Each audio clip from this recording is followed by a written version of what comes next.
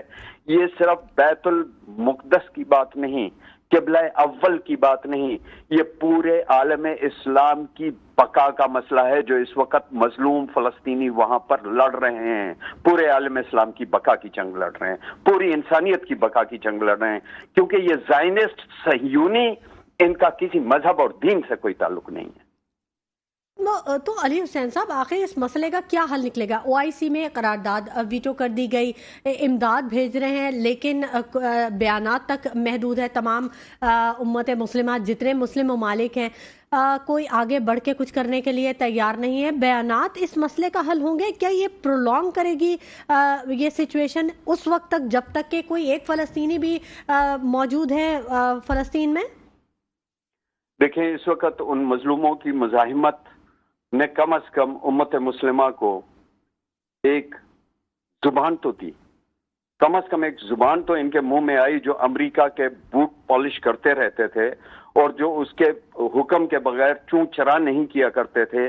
آج کم از کم ہمیں یہ دیکھنے کو مل رہا ہے کہ ہماری میڈیا بھی فلسطین کے لیے کھڑی ہے، ہمارے لوگ بھی فلسطین کے لیے بول رہے ہیں.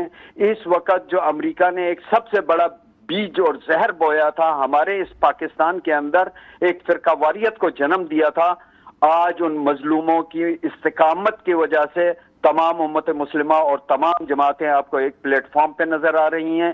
اور ساتھ ساتھ یہ بھی خوش آئند ہے کہ سعودی عرب نے جس طریقے سے بیان دیا اور اس کے علاوہ دیگر اسلامی ممالک، مصر کا اس بارے میں رویہ انتہائی شرمناک ہے، اردن کا رویہ انتہائی شرمناک ہے، اور دیگر جو اسلامی ممالک ہیں، میرا خیال شاید اس وقت جب لا الہ الا اللہ محمد رسول اللہ جو بندہ پڑھتا ہے اس کے دل میں ایک ایمان کی شمع روشن ہوتی ہے، اور مظلوموں کی لہو یہ تاثیر لا کر رہے گی کہ ان کے دلوں میں ایمان روشن ہوگا اور ان مظلوموں کے لیے قیام کریں گے.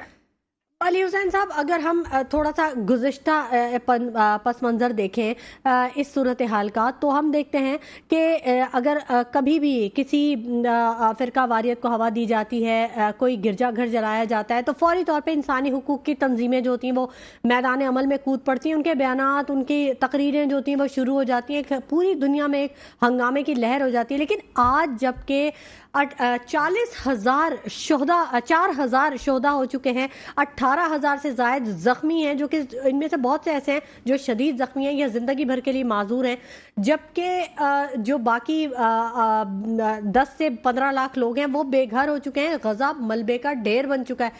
انسانی حقوق کی تنظیموں کی یہ خاموشی معنی خیز ہے، کیا مطلب ہے اس کا؟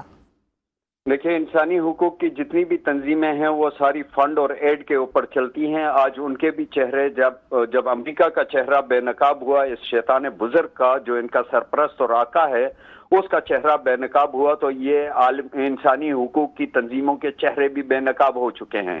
اس وقت دنیا بھر میں جو مظاہرے ہو رہے ہیں، صرف پاکستان نہیں، عالم اسلام سے زیادہ بڑے مظاہرے وہاں پر ہو رہے ہیں جہاں پر ان کا تسلط ہے، اور وہاں پر لوگ نکل کے کہہ رہے ہیں کہ ہم اس صہیونیت کے خلاف ہیں، اس ظلم اور بربریت کے خلاف ہیں، ہم زائنسٹ کے خلاف ہیں.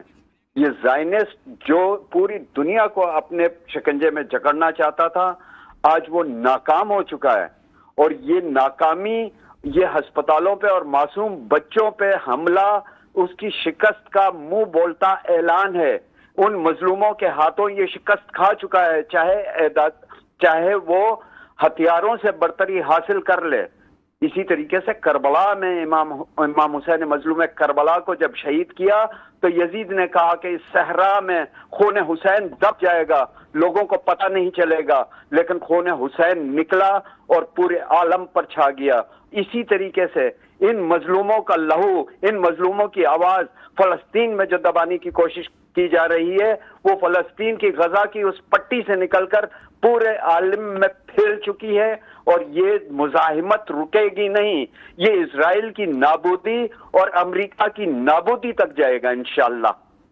انشاءاللہ، بالکل ہم اچھی امید رکھتے ہیں اور دعا بھی کرتے ہیں۔ بہت شکریہ علی حسین صاحب ہمارے پروگرام کے لیے وقت دینے کے لیے، اپنا تجزیہ دینے کے لیے۔